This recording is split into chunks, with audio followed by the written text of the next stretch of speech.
So about a month ago, I decided I needed to go to Israel. I needed to understand what my friends and family, what my larger family was going through. And so I found a group of rabbis, and I went, but my education began before I left. I texted my friend Ruti Yair Nussbaum, a wonderful teacher of Torah who lives in Jerusalem. And I told her I'd love to see her, and here's what she wrote.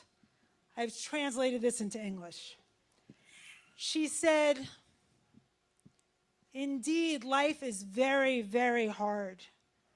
We are going from funeral to Shiva to funeral to Shiva." Then she wrote, "Chalalim, chalalim, chilulim, chilulim." What I understood from that, I'm not totally sure, but great emptiness, or maybe slain and fallen, desecrated. Everyone is drafted. And in the same message, she didn't skip a beat. She said, and with all that, our Yeshaya, her oldest son, is getting married next week. She said, life is a complete blender. Hachayim blender gamur. We are trying to hold it all, and it's not simple at all. And I wasn't able to be at the wedding, even though I was in Israel, but I watched the video, and it was amazingly joyous. That's when I began to get a visceral sense of what life is like in Israel at this moment. That's when I learned that life continues amidst ongoing tragedy that has become routine. My education continued when I got off the plane the Monday before last. It wasn't only the posters of the remaining hostages that dotted our way through the long hall on the way to passport control. It was that the airport itself was empty. Never had I seen Ben Gurion that way. And then, when I got there, we began to meet with people, hearing things like, everything we believed in was shattered on October 7th. Our sense of safety was robbed from us. We are not okay.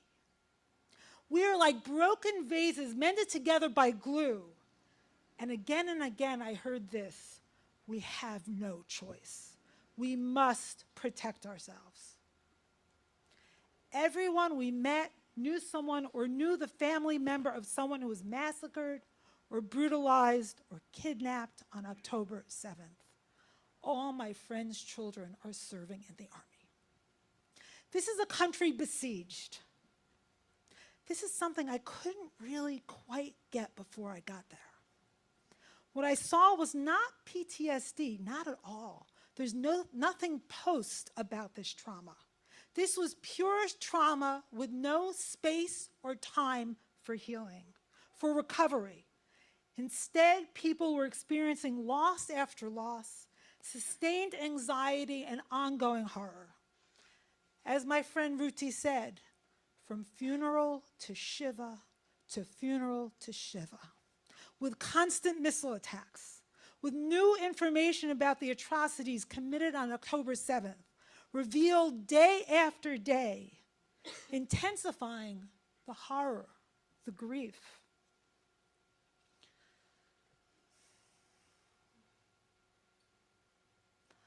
On our mission, we traveled to Kfar Aza, a kibbutz about 2 miles from the Gazan border.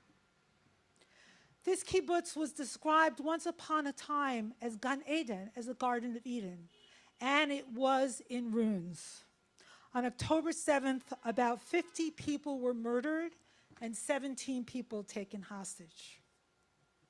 We also heard a detailed and tragic account of a survivor from the Nova Music Festival.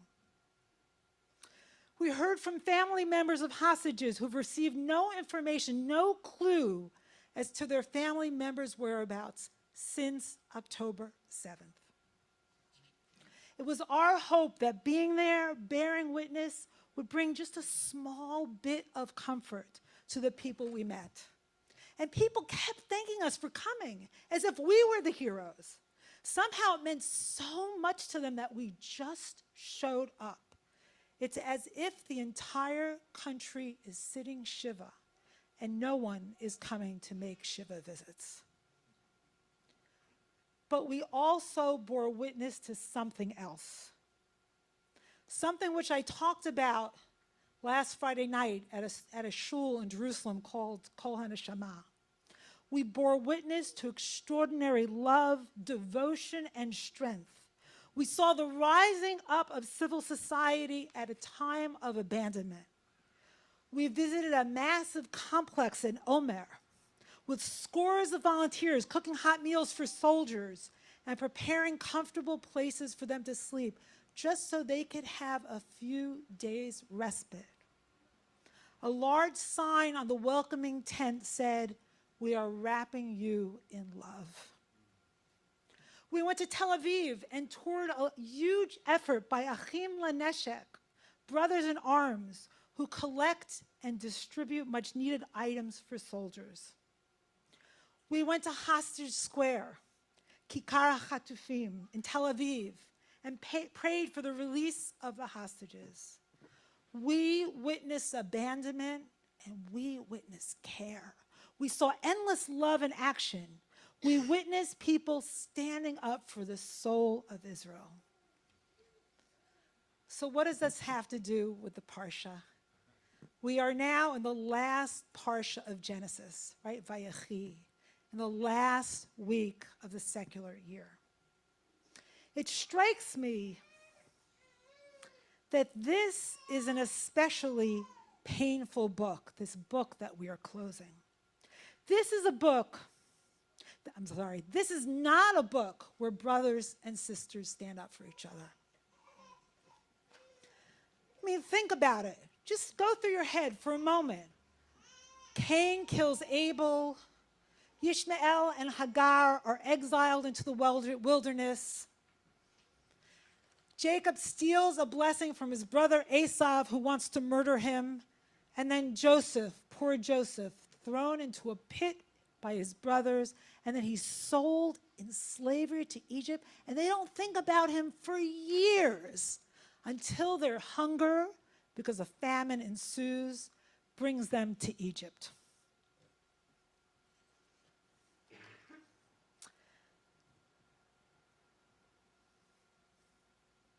God asked Cain, "Where is your brother?"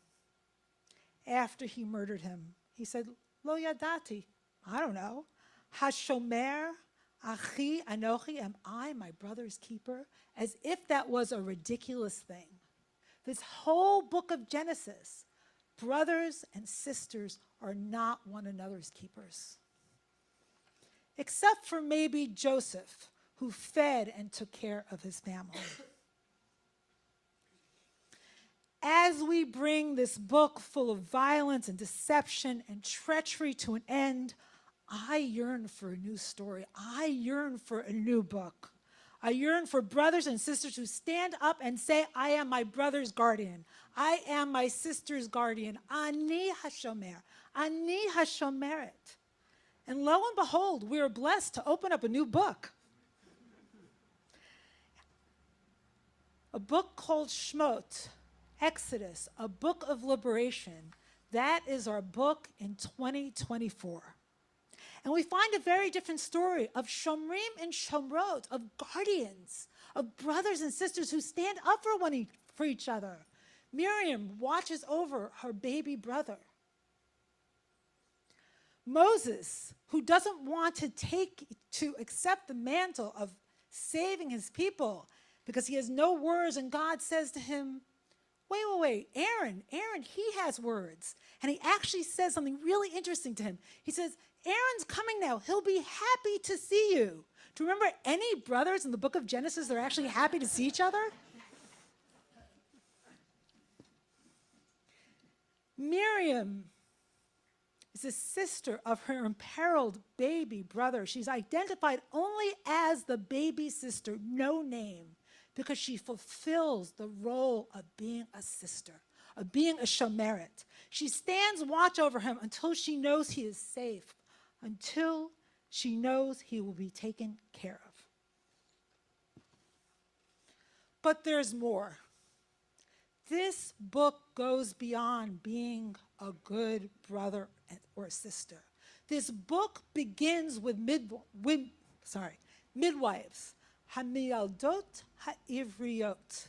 Now there's two ways you can understand those midwives. Some say they were Jewish or they were Hebrews, and they tended to laboring women.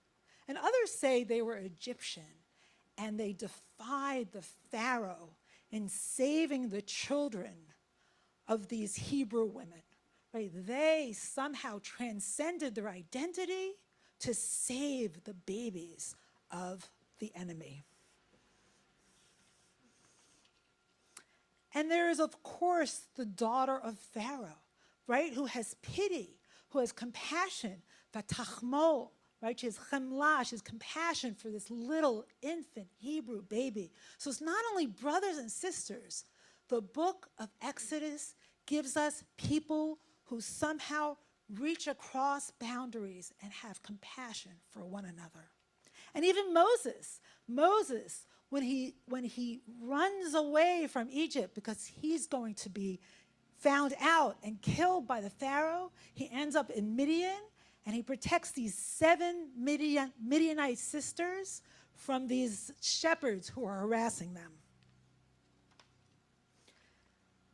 This book is the gift of a new and different dream about how life can be between brothers, between sisters and brothers, between enemies and strangers. I don't know how we can achieve this dream. I don't know if we can, but I yearn for it. I witnessed over the span of a week how Israelis stood up for one another, stood up for their brothers and sisters in the face of horror, in the face of abandonment. So many mobilized out of care, out of love, saying, Ani hashomer, Ani hashomeret.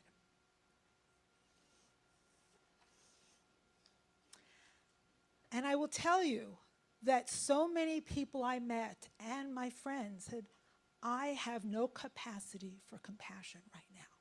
I can't do it. I'm too full of pain. I'm too full of fear for the fate of this country. But Exodus holds out a dream.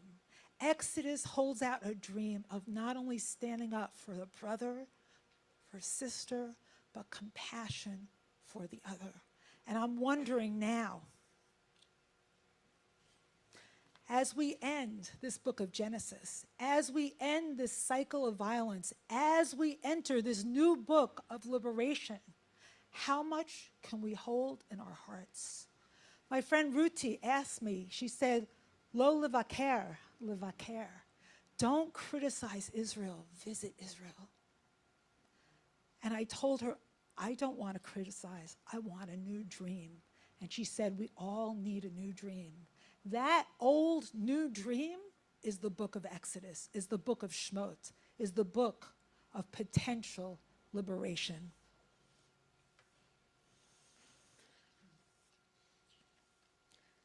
May we dream an old new dream in 2024. May we live a new story. May we serve as shomrim and shomrot, guardians of the other's well-being and safety. I don't know how we will get there. I have no idea. But I think the blueprint is waiting for us in the Torah, right? This ancient document that maybe points the way forward. May the one who holds all human suffering, the sacred stories of all, help make it so.